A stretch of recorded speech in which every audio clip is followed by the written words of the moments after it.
तो क्लास आज का हमारा प्रैक्टिकल है, प्रैक्टिकल नंबर 1, और इसके अंदर पढ़ेंगे to study the refraction of light through glass slab. Glass slab के थ्रू हम लोग रिफ्रैक्शन देखेंगे। पहली चीज के रिफ्रैक्शन और रिफ्लेक्शन क्या होता है। रिफ्लेक्शन, जब भी कोई लाइट, कोई रे किसी एक सरफेस से टकरा कर दोबारा बेंड हो जाएगी उसी तरीके से जिस तरीके से आई थी, तो हम उसको कहेंगे रिफ्लेक्शन। जैसे कि अगर मैं शीशे के सामने खड़ी हो जाऊं तो मेरी वही इमेज बनेगी जैसे मैं हूं, तो मिरर मेरी रिफ्लेक्शन बना रहा है। लेकिन रिफ्लेक्शन में क्या होता है कि जब भी कोई लाइट किसी सरफेस पर टकराएगी तो टकराने के बाद वो सेम डायरेक्शन में नहीं जाएगी, अपनी डायरेक्शन को भी चेंज करेगी, अपनी वेलोसिटी को भी चेंज करेगी। तो इस प्रोसेस को हम कहते हैं रिफ्रैक्शन।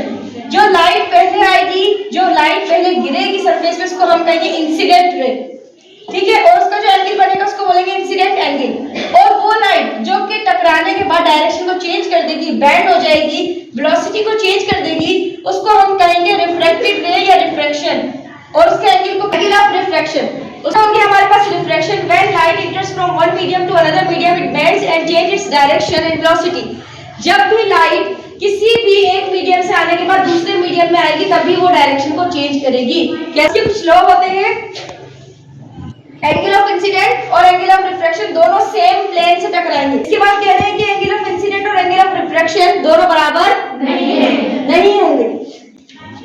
रिफ्लेक्शन पर अगर ये एंगल 40 है तो ये एंगल भी कितना होगा 40। लेकिन अगर रिफ्रैक्शन की बात करें, यहाँ पे एंगल 40 है तो यहाँ पे 29 हो सकता है, 30 हो सकता है, 15 हो सकता है, 20 हो सकता है, लेकिन 40 नहीं होगा। 40 से अबव भी हो सकता है, 40 से कम भी हो सकता है, लेकिन 40 नहीं होगा। तो अगर मैं मालूम करना चाहती हूँ कि कितना चेंज आ रहा है एक मीडियम से दूसरे मीडियम में जाने तक, कितना चेंज आ रहा है, तो मैं उसको कहूंगी कि sine of angle of incident divided by sine of angle of refraction that is equal to refractive index. तब होता है जब मीडियम को चेंज करते हैं ना, तो जो वेलोसिटी में चेंज आ रहा है, जो डायरेक्शन में चेंज आ रहा है, वो कितना चेंज आ रहा है। पहले आपने ड्राइंग पेपर को जो है ड्राइंग बोर्ड पे प्लेस कर लेना है, ठीक है, थंब पिन्स के जरिए। अब आप क्या करेंगे, बिल्कुल सेंटर में ग्लास स्लैब ड्रॉ करेंगे।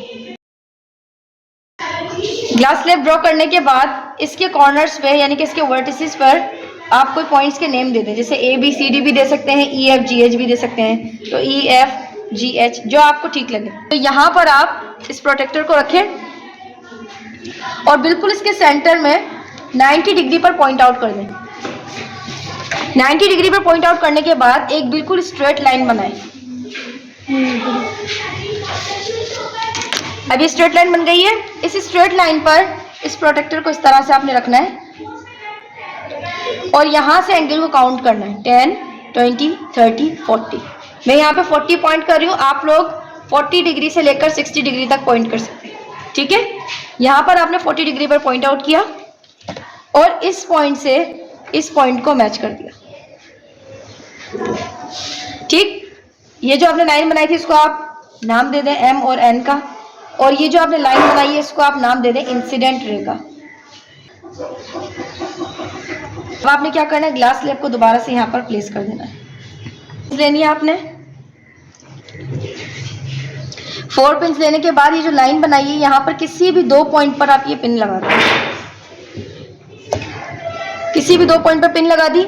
इसके बाद आपको क्या करना है कि यहाँ पर इस साइड आकर इस एमएस की एक इमेज देखनी है कि इसकी इमेज कहाँ पे फॉर्म्ड हो रही है।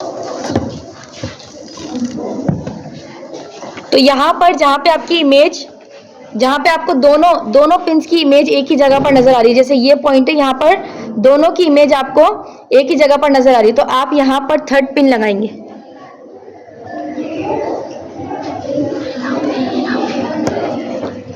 यहाँ पर बिल्कुल इसकी इमेज के सामने आपने 3rd पिन लगाई और 4th पिन भी इसके आगे लगा दी।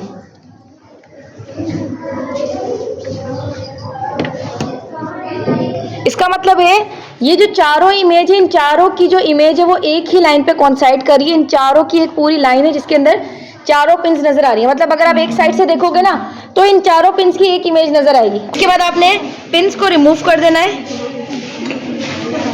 रिमूव करने के बाद आपने यहाँ से स्लैब को रिमूव कर ये दोनों पिंस जिस पॉइंट पर बिल्कुल एक लाइन बन सकती है वहां पर आपने एक लाइन बनानी है।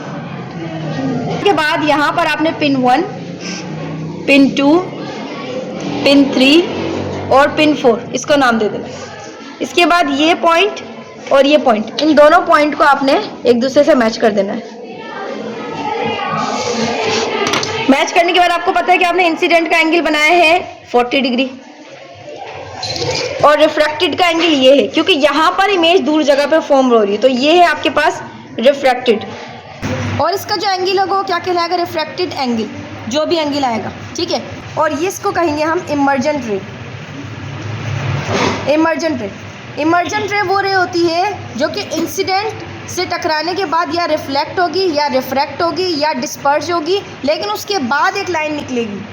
जो हमने बाहर की तरफ तस्वीर देखी वो इमर्जेंट के ऊपर पॉइंट लगाया हमने, और जो आगे सरफेस से टकराएगी वो इंसिडेंट, और जो सरफेस में से गुजरेगी वो रिफ्रैक्टेड रे। तो अगर मैं यहाँ पर कैलकुलेशन के हिसाब से लिखूँ, कैलकुलेशन के हिसाब से मेरे पास सबसे पहली चीज़ है एंगल ऑफ इंसिडेंट, जो कि है 40 डिग्री।